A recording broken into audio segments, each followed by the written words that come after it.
बिस्मिल्लाहिर्रहमानिर्रहीम अस्सलामु अलैकुम वरहमतुल्लाहि वबरकातुहू। नाज़िकाम, आप देख रहे हैं दुनिया मेरे आके यूट्यूब चैनल और मैं हूं गुलाम नबी मदनी। आज 15 अगस्त 2021 है और आज दिन है इतवार का। जिस वक्त मैं वीडियो रिकॉर्ड कर रहा हूं इस वक्त अफ़गानिस्तान का मकामी वक्त रात के 10:30 बजे हैं और पाकिस्तान के अंदर रात के 10 बजे हैं। नाज़िकाम, इस वीडियो के अंदर अफ़गानिस्तान की जो ताज़ा अपडेट हैं, ताज़ा सूरत हाल हैं, वो आपके सामने रखेंगे। आखिरकार 20 साल के बाद अफ़गान तालिबान ने अफ़गानिस्तान को फतह कर लिया है। जी हाँ नाज़िकाम, अफ़गानिस्तान के 34 सूबे मुकम्मल तौर पर तालिबान के कंट्रोल में जा चुके हैं। अफ़गान तालिबान ने 5 अगस्त 2021 से सूबों को फतह करने का सिलसिला शुरू किया। पहला सूबा निमरूज़ जुनूब के अंदर वाक़ है। इसे 5 अगस्त को अफ़गान तालिबान ने फतह किया और आज 15 अगस्त है, यानी आज जिस वक्त मैं वीडियो रिकॉर्ड कर रहा हूँ मुकम्मल 10 रोज़ भी नहीं गुजरे हैं, अफ़गान तालिबान ने पूरा अफ़गानिस्तान फतह कर लिया है। नाज़िकाम, 7 अक्टूबर 2001 को अमरीका ने तालिबान पर हमला किया था। तालिबान की हुकूमत को ख़त्म किया गया था। अफ़गान तालिबान के मुजाहिदीन और बड़े बड़े कमांडर्स को गिरफ़्तार कर लिया गया था। आज तकरीबन 20 साल से ज़ायद का अरसा होने वाला है। इस अरसे के अंदर अफ़गान तालिबान ने जिहाद जैसे अजीम जज्बे को नहीं छोड़ा और अल्लाह रब्बुल इज़्ज़त के दीन की सरबुलंदी के लिए सर धड़ की बाजी लगा दी और सब कुछ कुर्बानियाँ दे दी और बिल आखिर अल्लाह ताला ने अफ़गान तालिबान को सुरखरू कर दिया है। नाज़िकाम, ऑफिशियली अफ़गान तालिबान की जानिब से विक्ट्री का ऐलान होने वाला है। जिस वक्त मैं वीडियो रिकॉर्ड कर रहा हूँ इस वक्त की जो सूरत हाल है कि अफ़गान तालिबान ने अफ़गानिस्तान का जो कैपिटल काबुल था उसका मुकम्मल कंट्रोल संभाल लिया है। जी हाँ नाज़िकाम, अफ़गानिस्तान के दारुल हुकूमत काबुल शहर का जो अफ़गानिस्तान का सबसे बड़ा कैपिटल है, शहर है, जहां का तालिबान ने मुकम्मल कंट्रोल संभाल लिया है। मुकम्मल कंट्रोल से मुराद ये है कि सदारती महल जहां पर अमेरिका के ग़ुलामों ने 20 साल तक अमेरिका की चापलूसी करते हुए हुकूमत की, इसका पूरा कंट्रोल तालिबान के पास चला गया है।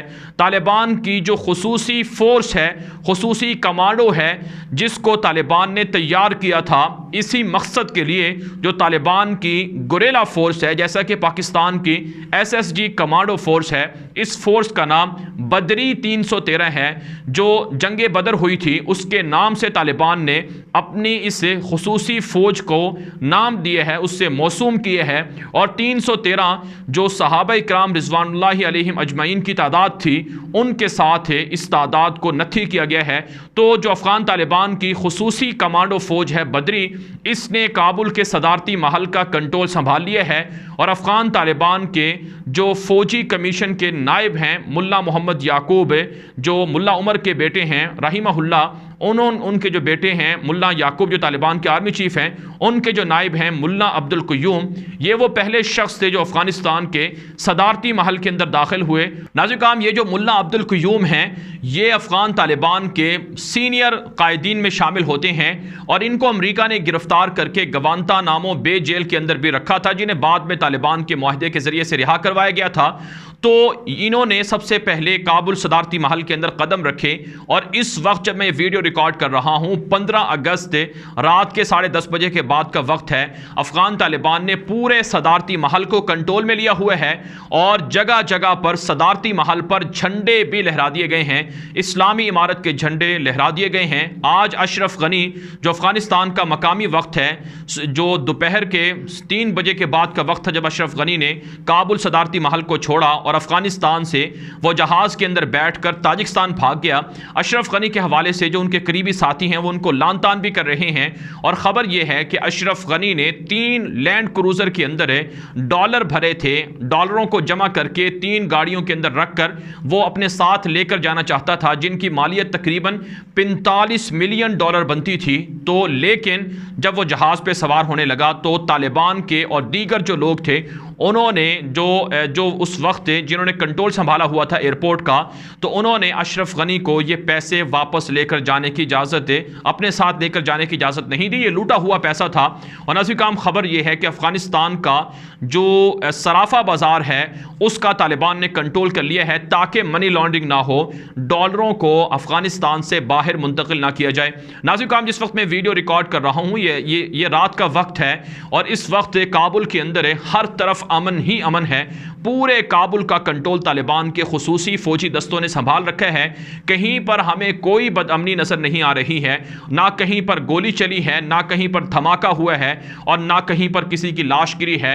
अल्हम्दुलिल्लाह पूरा अफगानिस्तान का जो कैपिटल है काबुल है, ये पुरअमन हमें नजर आ रहा है। हालांकि इससे पहले आप जानते हैं काबुल के अंदर इस कदर खतरे होते थे कि कहीं दाइश हमला ना कर दे, कहीं पर IED ब्लास्ट ना हो जाए और कहीं पर टारगेट किलिंग ना हो जाए। यानी जब अमरीकी गुलाम थे अफगानिस्तान के काबुल के अंदर, उस वक्त रोजाना हमें ये खबरें सुनने को मिलती थी।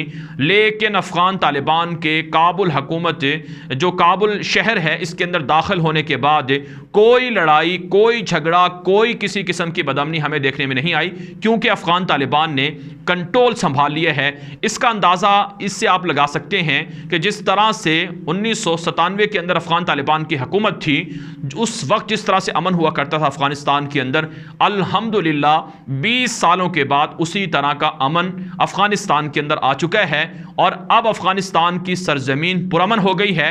और नाज़रीन काम अफगानिस्तान की सरजमीन के पुरअमन होने से पूरी मुसलमान दुनिया, बल्कि पूरी दुनिया के अंदर अमन होगा। अमरीका, नेटो, बदमाशों की जो बदमाशियां थी वो ख़त्म हुई हैं और सबसे ज़्यादा जो अफ़गानिस्तान के अवाम को इस अमन से फ़ायदा होगा, वही नाज़रीन काम सबसे ज़्यादा फ़ायदा पाकिस्तान को भी होगा।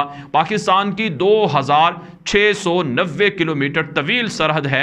अब पाकिस्तान को इस सरहद पर फ़ौजें रखने की ज़रूरत नहीं आएगी। पाकिस्तान को यहाँ से हमलों की नौबत नहीं आएगी, यहाँ से हमले पाकिस्तान पर नहीं होंगे। भारत पिछले 20 सालों से अफ़गानिस्तान से जो साजिशें करके पाकिस्तान की फ़ौज पर हमले करवा रहा था, इंशाअल्लाह अब ये हमले नहीं होंगे। और नाज़रीन काम अच्छी बात तो ये है कि पाकिस्तान जब से वजूद में आया तो ये सरहद हमेशा महफूज रही है और इस पे पाकिस्तान को कभी मुहाफिजों की तैनाती की ज़रूरत पेश नहीं आई। अब भी ऐसा ही होगा। तो अब पाकिस्तान का सारा फोकस है पाकिस्तान के जो LOC बॉर्डर है वहाँ पर होगा। और भारत के लिए ये बुरी खबर है कि अब भारत की शिकस्त मुकद्दर बनेगी और इंशाअल्लाह कश्मीर के मजलूम मुसलमान और भारत के मजलूम मुसलमानों को भी अमन और इंसाफ मिलेगा। तो बहरहाल नाज़रीन काम अफगानिस्तान का कैपिटल दारुल हुकूमत इस वक्त पुरअमन हो चुका है। अफगानिस्तान के 34 सूबों के अंदर तालिबान की हुकूमत आ चुकी है और अफगानिस्तान के तमाम शहरों के अंदर तालिबान को वेलकम किया जा रहा है और अफगान तालिबान एक दूसरे को मुबारकबादें दे रहे हैं। और किसी भी वक्त अफगान तालिबान की जानिब से अमलन ऐलान हो सकता है तालिबान की इस्लामी इमारत का। हमारे पास जो रिपोर्ट सामने आ रही है कि शायद कल सुबह को यानी 16 अगस्त की सुबह को अफगान तालिबान की जानिब से बाकायदा जो बड़े लीडर हैं जो मुख्तलिफ जगहों पर हैं वो जमा हो जाएंगे इस महल के अंदर और एक बड़ी तकरीब होगी, उसमें अमलन इस्लामी इमारत का ऐलान किया जाएगा। लेकिन नाज़रीन काम चूँकि हिस्ट्री के अंदर है, हिस्ट्री तब्दील हो चुकी है, तारीख़ तब्दील हो चुकी है। विकीपीडिया ने भी अपनी तारीख़ के अंदर एडिट कर दी है कि 15 अगस्त को काबुल हुकूमत अमरीकी एजेंट की जो हुकूमत थी एजेंटों की वो ख़त्म हुई है। तो 15 अगस्त का दिन इस तारीख़ के अंदर हिस्ट्री के अंदर हमेशा याद रखा जाएगा कि दुनिया की 50 मुल्कों की ताकतों को चंद लोगों ने, चंद हज़ार लोगों ने शिकस्त से दोचार किया था, जिनके पास ना तो उस तरह का असलहा था, ना तो उस तरह के पैसे थे, दौलत थी, लेकिन उनके सीनों के अंदर ईमान की ताकत थी। कलमा तय्यबा ला इलाहा इल्लल्लाह मुहम्मदुर रसूलुल्लाह ये उनके दिलों के अंदर पेवस्त था और वो अल्लाह की दीन की सरबुलंदी के लिए निहत्ते थे। लेकिन इसके बावजूद लड़े और अल्लाह ने फिर अपना वादा सच कर दिखाया कि अगर तुम अल्लाह के दीन की मदद करोगे तो अल्लाह तुम्हें कामयाबी देगा और तुम्हें साबित कदम रखेगा। अल्लाह ने अपना वादा सच्चा कर दिखाया है।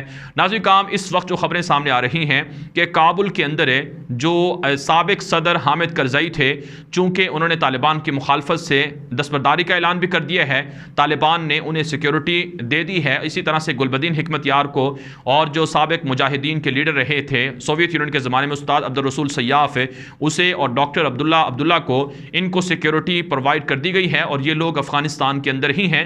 जबकि अशरफ गनी के दीगर साथी भाग निकले हैं। अमरुल्लाह साले मैंने आपको बताया था पहले कि वो पहले ही भाग चुका है, दोस्तम पहले भाग चुका है, अतानूर पहले भाग चुका है, और इसके अलावा नाज़िर काम काबुल हुकूमत का जो वज़ीर दिफा था बिस्मिल्लाह मोहम्मदी वो भी दुबई भाग गए है, और इसके अलावा दीगर भी लोग भाग गए हैं। जो तालिबान के मुखालिफिन थे, तालिबान ने उन्हें माफ़ी दे दी है, उनके लिए अमन का ऐलान किए है, और अफ़गान तालिबान की जानिब से जो मुखालफत से दस्तबरदार हुए हैं, जो बड़े सियासी शख्सियात में शामिल हैं, उन्हें सिक्योरिटी फराहम कर दी गई है। नाज़िर काम खबरें सामने आ रही हैं कि अफ़गान तालिबान की जो सियासी लीडरशिप है दोहा के अंदर, कतर के अंदर मौजूद है, उन्होंने तैयारियां शुरू कर दी हैं, और अफ़गान तालिबान की सियासी क़यादत के सरबराह मुल्ला अब्दुल गनी बरादर अपने तमाम साथियों समेत काबुल जल्द आने वाले हैं, और सदारती महल के अंदर आकर एक आलीशान तकरीब का इनेकाद भी होगा, और अमलन अफ़गानिस्तान के अंदर तालिबान की इस्लामी इमारत शुरू हो जाएगी। जाहिर सी बात, अफ़गान तालिबान का जो निज़ाम होगा हुकूमत का वो इस्लामी होगा। जिस तरह से तालिबान के बानी मुल्ला मोहम्मद उमर मुजाहिद रहमहुल्लाह की हुकूमत थी, उसी तर्ज पर यह निज़ाम हुकूमत चलेगा। तालिबान के जो अमीर हैं इस वक्त मुल्ला हिबतुल्लाह अखुनज़ादा, वो तालिबान के सियासी, वो तालिबान की पूरी तहरीक के सरबराह होंगे, और इसके अलावा जो तालिबान के बानी मुल्ला मोहम्मद उमर मुजाहिद रहमहुल्लाह के बेटे मुल्ला मोहम्मद याकूब हैं, जो तालिबान के आर्मी चीफ भी हैं और तालिबान की तहरीक के डिप्टी अमीर भी हैं, तो उनको भी दूसरा बड़ा ओहदा मिलेगा। और उसके बाद जो तालिबान के मौजूदा मुल्ला अब्दुल गनी बरादर हैं, इनको अफ़गानिस्तान की जो सियासी जिम्मेदारियाँ हैं वो सौंपी जाएंगी। तो इसलिए नाज़िर काम हम ये बात कह सकते हैं कि अफ़गानिस्तान आज 15 अगस्त 2021 को फ़तह हो चुका है, और अफ़गानिस्तान के अंदर अफ़गान तालिबान की इस्लामी इमारत बहाल हो चुकी है, और इस्लामी इमारत ने काम भी शुरू कर दिया है। और वो ख्वाब जो मुल्ला मोहम्मद उमर मुजाहिद ने देखा था और उनके साथियों ने देखा था, आज अल्लाह ने वो ख्वाब भी पूरा कर दिखाया है। पूरी दुनिया के अंदर तालिबान की फ़तह का जश्न मनाया जा रहा है, डंका बज रहा है, दुनिया का पूरा मीडिया तालिबान को कवर कर रहा है। नाज़िर काम अमरीकी फ़ौजी अफ़गानिस्तान से निकल गए हैं, फ्रांस का सफ़ीर भाग गया है, और इसी तरह से जर्मनी, बरतानिया और दीगर मुल्कों ने भी अपनी फ़ौजों को, सफारती अमले को निकाल लिया है। काबुल एयरपोर्ट का तालिबान ने मुहासरा कर रखा है। इतलात ये हैं कि अफ़गान तालिबान काबुल एयरपोर्ट पर पहुंच चुके हैं, और काबुल एयरपोर्ट का कंट्रोल भी तालिबान ने संभाल लिया है। दुनिया ने जो सोचा था वो नहीं हुआ है, और तालिबान का जो अल्लाह पर एतमाद था और अल्लाह पर जो उनका यकीन था, उसने कामयाबी हासिल की है, और अल्लाह ने अपने बंदों की मदद करके दिखाई है।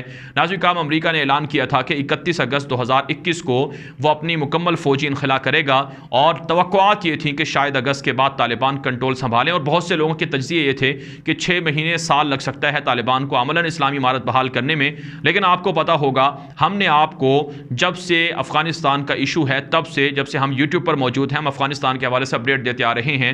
और नाज़िर काम ये जो मेरा जो सहाफ़ती कैरियर है, इसको तकरीबन 10 साल से ज़ायद का अरसा होने वाला है।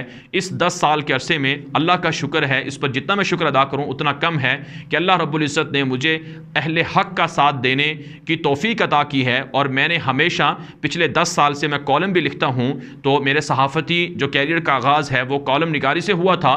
तो मुझे आज भी याद है, मेरा अपना पहला कॉलम जो छपा था वो भी एक मशहूर आलिम दीन जो शख्स थे उनकी शहादत पर मैंने कॉलम लिखा था। तो अहले हक़ की जो नुमाइंदगी है उसे मैंने पूरा अदा करने की कोशिश की है, और अल्लाह ताला का इस पर शुक्र है कि मज़लूमों का साथ दिया है और ज़ालिमों के ख़िलाफ़ खुलकर बोला है। 2 साल पहले जब दोहा के अंदर 2019 फरवरी 2019 के अंदर एग्रीमेंट हुआ था तालिबान और अमेरिका का, उस वक्त की भी मैंने वीडियो बनाई थी, आप मेरे यूट्यूब चैनल पर जाकर देख सकते हैं। उसके अंदर भी मैंने ये बात कही थी कि ये फ़तह तालिबान की होगी, और तालिबान इस मुआहदे के बाद जीत गए हैं। नाज़िर काम पिछले कई दिनों से जो मुझे मुस्तकिल देखने वाले हमारे नाज़रीन हैं उन्हें ये बात मालूम होगी कि मैंने बताया था कि ये जो अगस्त का महीना है ये बहुत अहम है, और 2 रोज़ पहले मैंने 72 घंटे अहम करार दिए थे, और आज 15 अगस्त की सुबह को जो मैंने वीडियो बनाई है उसमें 24 घंटे अहम करार दिए थे। फिर मैंने ट्विटर अकाउंट पर अपनी एक ट्वीट भी लिखी थी, उसमें कहा था कि 16 अगस्त की तारीख शुरू होने से पहले अफ़गानिस्तान फ़तह हो जाएगा। अल्लाह का शुक्र है जिस पर मैं अल्लाह का तह दिल से शुक्र अदा करता हूँ, और यकीनन अल्लाह शुक्र करने वालों को पसंद करता है कि अल्लाह रब्बुल इज़्ज़त ने यह सारी सच बोलने की तौफीक नसीब फरमाई और अहले हक़ का साथ देने की तौफीक नसीब फरमाई। इसलिए नाज़रीन किराम, इस फ़तह पर तमाम नाज़रीन किराम और तमाम देखने वालों से गुजारिश है कि वो अल्लाह रब्बुल इज़्ज़त का शुक्र अदा करें, और कम अज़ कम 2 रकात शुक्राने के नवाफिल ज़रूर अदा करें, और जो अहले हक़ हैं उनका साथ देते रहें। बिलखुसूस जो मज़लूम इस वक्त भी दुनिया के अंदर हैं, चाहे वो कश्मीर के अंदर हों, फ़लस्तीन के अंदर हों, इराक, शाम, लीबिया, यमन, जहाँ कहीं रोहिंग्या के मुसलमान हों और जहाँ कहीं मुसलमानों पर जुल्म हो रहा है, उनके हक़ में अहद करें कि अल्लाह रब्बुल इज़्ज़त उन्हें भी फ़तह नसीब फरमाए और पूरी दुनिया के अंदर इस्लाम का बोलबाला हो और हम सब को इन अल्लाह के चुनीदा जो बुज़ुर्ग शख्सियात हैं या जो नेक लोग हैं, अल्लाह के पसंदीदा बंदे हैं, उनके साथ हमें जमा फरमाए और रोज़े क़यामत हम सब के लिए रसूल अकरम सल्लल्लाहु अलैहि वसल्लम की हम सब को शिफात से मुस्तफ़ीद फरमाए। तो इसलिए नाज़रीन काम हर वक्त अपनी दुआओं में ये जो अहले हक़ लोग हैं इनके साथ रहने की दुआ भी करनी चाहिए और साथ साथ मज़लूमों के हक़ में भी दुआ करनी चाहिए। बारह नाज़रीन काम वीडियो तवील हो चुकी है, इसलिए आपसे गुजारिश है कि अफ़गानिस्तान के हवाले से जो मज़ीद अपडेट हैं, जो तस्वीर हैं, वीडियोज़ हैं, वो हम आपको बताते रहेंगे, देते रहेंगे। इसलिए आप हमारे ट्विटर अकाउंट ग़ुलाम नबी मदनी को लाज़मी फॉलो करें, वहाँ पर आपको इस तरह की वीडियोज़ और तस्वीरें देखने को मिलेंगी, सारी अपडेट मिलेंगी, हम आपको वहाँ पर अपडेट करते रहेंगे। अब तक के लिए इतना ही इजाज़त दीजिए। वस्सलामु अलैकुम वरहमतुल्लाहि वबरकातुहू।